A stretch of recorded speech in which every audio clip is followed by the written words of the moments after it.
आज हम समझते हैं यूनिट थर्ड कोशिका संरचना एवं कार्य। ठीक है, कोशिका क्या है या सेल क्या है?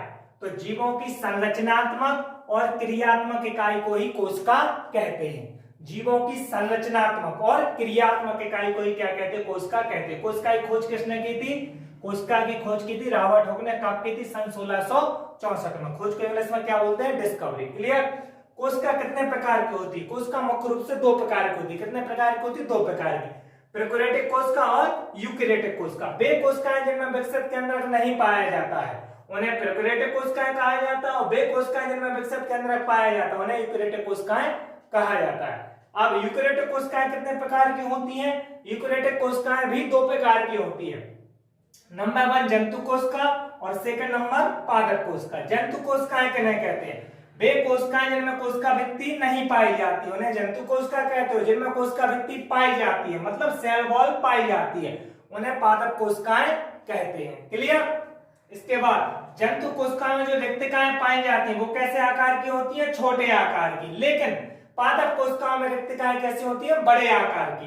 जंतु कोशिकाओं में क्लोरोफिल नहीं पाया जाता, मतलब जंतुओं में हरा भाग नहीं पाया जाता, जंतुओं में पत्तियां नहीं पाई जाती, जंतुओं में तना नहीं पाया जाता। लेकिन पेड़ पौधों में तना भी पाए जाते हैं और पत्तियां भी पाई जाती हैं। तो पादप कोशिकाओं में क्लोरोफिल पाया जाता है। यहां पर आप पत्तियां लिख लेना, मतलब क्लोरोफिल हरा भाग होता है ना, तो पत्तियों में क्लोरोफिल पाया जाता है। क्लियर?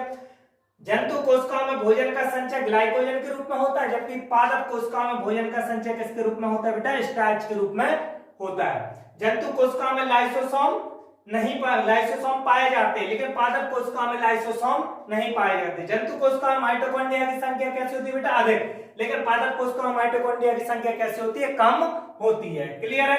ये 4 नंबर का इंपॉर्टेंट क्वेश्चन है, अच्छी तरीके से याद करना। जंतु कोशिका और पादप कोशिका में अंतर लिखिए, ये आएगा, अच्छी तरीके से याद करना।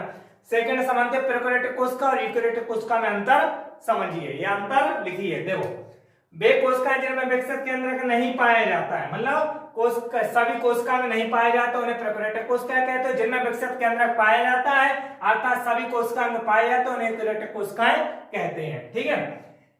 प्रोकैरियोटिक कोशिका में क्या नहीं पाई जाती है? केंद्रक झिल्ली नहीं पाई जाती, लेकिन यूकेरियोटिक कोशिका में केंद्रक झिल्ली पाई जाती है। प्रोकैरियोटिक कोशिका में क्या नहीं पाई जाती है? केंद्रका नहीं पाई जाती है, लेकिन यूकेरियोटिक कोशिका में केंद्रका पाई जाती है। प्रोकैरियोटिक कोशिका में माइटोकॉन्ड्रिया भी नहीं पाया जाता है, लेकिन यूकेरियोटिक कोशिका में माइटोकॉन्ड्रिया पाया जाता है। प्रोकैरियोटिक कोशिका में कौन सा विभाजन नहीं पाया जाता? लैंगिक प्रजनन नहीं पाया जाता, लेकिन यूकेरियोटिक कोशिका में लैंगिक प्रजनन पाया जाता है। प्रोकैरियोटिक कोशिका में 70 प्रकार के राइबोसोम पाए जाते हैं, जबकि यूकेरियोटिक कोशिका में 80 प्रकार के राइबोसोम पाए जाते हैं। तो प्रोकैरियोटिक और यूकेरियोटिक कोशिका में अंतर लिखिए, ये भी इंपॉर्टेंट है, अच्छी तरीके से कर लेंगे। ठीक है? क्लियर?